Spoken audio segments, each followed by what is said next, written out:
பேக்கேஜிங்லாம் பார்த்தீங்கன்னா இந்த சிப்ஸ் கவரில் இவ்வளோதான் ப்ராஜெக்டே இருக்கு.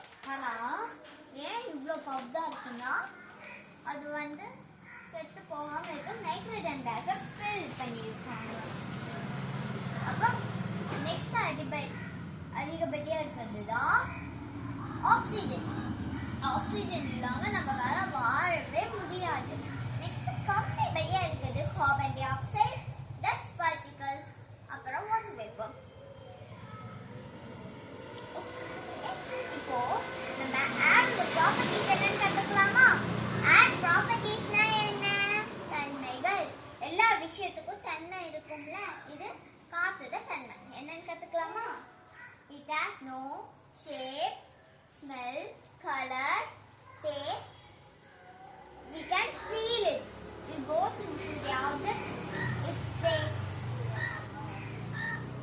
the shape in which object is going to.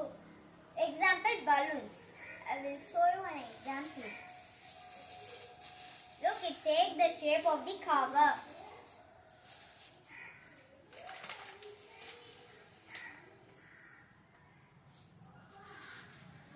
Can we? இப்போ இந்த ஆடை வச்சு நம்ம ஒரு குட்டி ஆக்டிவிட்டி பண்ணலாமா? இந்த ஆக்டிவிட்டி தேவைக்கு ஒரு பொட்டேட்டோ, ஒரு ஸ்ட்ரா. இது வந்து ஒரு நார்மல் ஸ்ட்ரா தான். இப்போ நம்ம இந்த ஸ்ட்ரா வச்சு பொட்டேட்டோ ஊற்ற போதும்.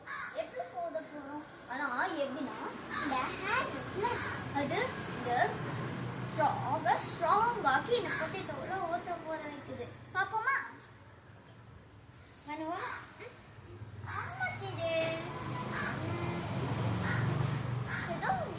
சொல்லுது. ஓகே ஓகே என்ன சொல்லுதுன்னா நீ என்ன யூஸ் பண்ணு. என்ன பண்ணுது? ஆர் இன்னும் ஏதோ சொல்லுது. ஓகே ஓகே ஆர் என்ன சொல்லுதுன்னா என்னை யூஸ் பண்றதா. ஆனா எனக்கு வெளியே விட்டுட்டே இருக்கே. அப்ப நான் ஸ்ட்ராங் அப்படியும் என்ன அங்கேயே அதான் சொல்லணும். ஓகே இப்போ நான் என்ன பண்ண போறேன்னா இந்த மூவி ட்ரை பண்ணலாம்.